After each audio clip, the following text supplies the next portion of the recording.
Haleluya, shalom saudara yang dikasih dalam Tuhan. Puji Tuhan, pagi hari ini kembali lagi kita akan memulai hari bersama dengan firman Tuhan.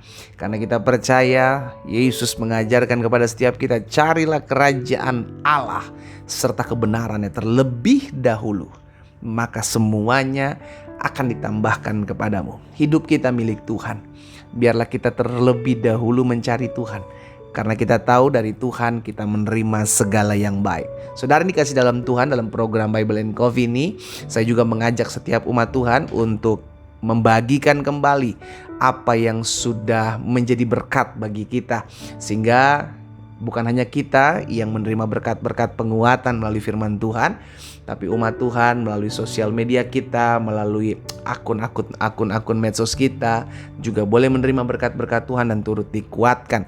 Karena itu saya mengajak setiap umat Tuhan, ayo jadi berkat. Amin. Puji Tuhan. Mari saudara dikasih dalam Tuhan, kita akan kembali merenungkan firman Tuhan. Pagi hari ini kita datang kepada Tuhan.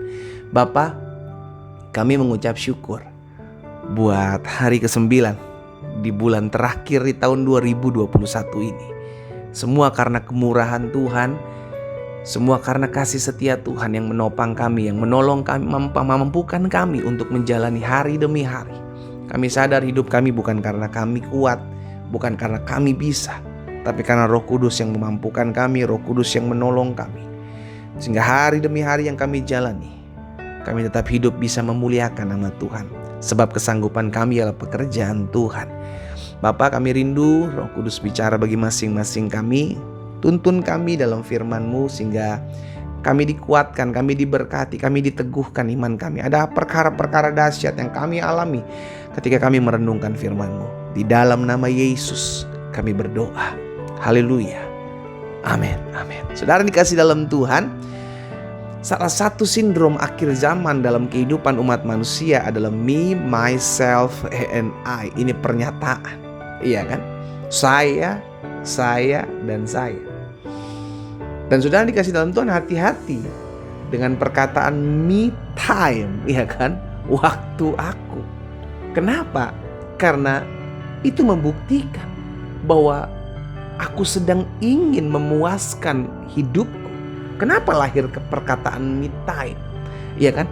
Karena ada orang-orang yang terlalu jenuh dengan urusan rumah tangga. Ada istri-istri yang terlalu capek ngadepin suami. Ada orang tua yang terlalu capek ngurusin anak-anak. Sehingga akhirnya, mama perlu me time dulu nih, papi perlu me time dulu nih. Anak-anak akhirnya, iya kita juga perlu me time. Akhirnya hidupnya sendiri-sendiri. Saudara dikasih dalam Tuhan. Nah, inilah permainan iblis di akhir zaman.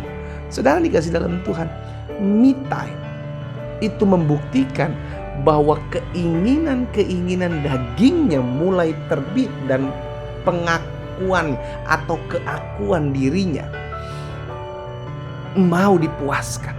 Dan ini seringkali terselubung. Wah, pendeta, biar bagaimanapun juga kan kita perlu waktu sendiri. Saudaraku, kita yang sudah berkeluarga, engkau yang sudah bersuami, engkau sudah beristri, bukan me time, our time, waktu kita.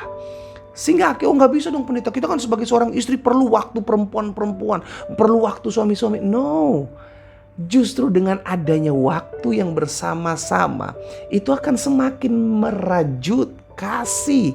Tapi ketika waktu itu memuaskan dirimu sendiri, saudara dikasih dalam Tuhan, hati-hati dengan tipuan iblis.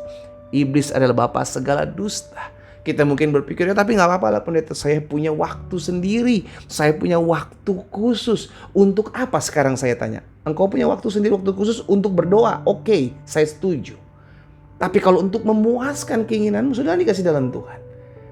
Our time, waktu keluarga, our time, waktu bersama suami, waktu bersama istri, itu yang diperlukan.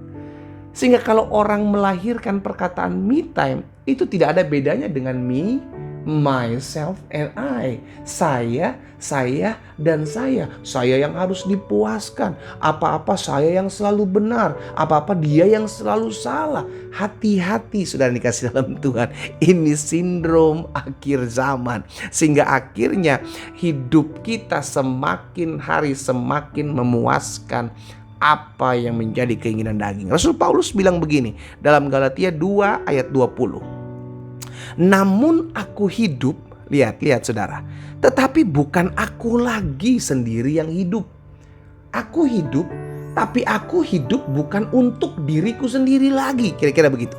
Melainkan Kristus yang hidup di dalam aku. Berarti aku hidup bukan lagi untuk memuaskan keegoanku. Aku hidup bukan lagi untuk memuaskan keinginan. Kenapa demiak rumah tangga bertengkar? Karena hidupnya hanya fokus memuaskan keinginannya. Saya yang benar pendeta. Saya sebagai seorang istri nih ya pendeta ya. Saya udah capek ngurus anak. Apalagi di masa-masa pandemik ini pendeta. Aduh, saya yang belajar bukan anak. Suami mah enak cari duit dia keluar. Nggak tahu bener cari duit apa enggak. Suami gak mau kalah. Suami bilang, iya pendeta, saya capek-capek cari duit, pergi pagi pulang malam. Istri gak tahu, cuma ngurus anak. Lihat saudara, akhirnya suami mementingkan dirinya sendiri, istri mementingkan dirinya sendiri. Timbullah keegoan. Disinilah permainan licik iblis. Makanya Rasul Paulus mengajarkan kita hidup, tapi bukan lagi kita yang hidup. Kalau kita hidup, biarlah Kristus yang memerintah. Sama-sama bilang sama saya, Kristus yang memerintah. Bukan daging kita lagi. Karena daging kita sudah dipakukan, disalibkan. Sehingga keinginan-keinginan daging, keegoan kita itu dipangkas gitu loh saudara. Sehingga akhirnya gak mementingkan keinginan kita lagi. Kita yang sudah berumah tangga, kita yang sudah berkeluarga. Apa yang menjadi kesenangan pasanganmu, itu yang harus belajar kita lakukan. Iya kan, kita gak mau jadi orang-orang yang egois. Karena orang-orang yang egois adalah orang-orang yang kekanak-kanakan. Dan orang-orang yang rumah tangganya hancur adalah orang-orang yang bersifat kekanak-kanakan atau egois. Hanya mementingkan dirinya sendiri. Suami mementingkan dirinya sendiri, istri mementingkan egonya sendiri. Akhirnya anak-anak mementingkan dirinya sendiri. Wah, ini hancur, ini hancur. Aku hidup tapi bukan lagi aku sendiri yang hidup. Bukan keinginan aku yang aku puaskan, tapi Kristus yang hidup dalam aku. Itulah yang aku lakukan segala keinginannya. Maka dalam Filipi 1 ayat 22 dia juga bilang begini, Rasul Paulus juga bilang begini, jika aku harus hidup di dunia ini, jika aku masih diberikan kepercayaan untuk hidup di dunia ini, itu berarti bagiku bekerja memberi buah. Artinya apa?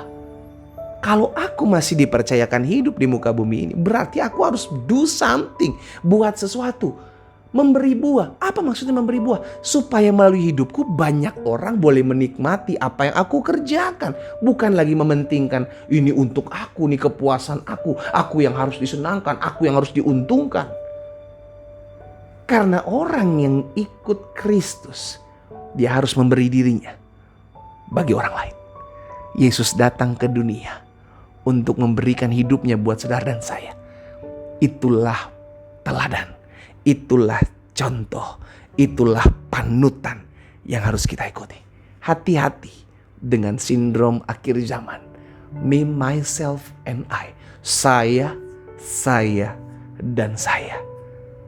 Hati-hati. Kita berdoa. Kita datang kepada Tuhan. Bapa, dalam nama Yesus, kami minta ampun Tuhan. Kalau hari-hari ini kami hanya sibuk dengan diri kami sendiri. Kami lupa bahwa kami harus mengerjakan pekerjaan-pekerjaan Tuhan.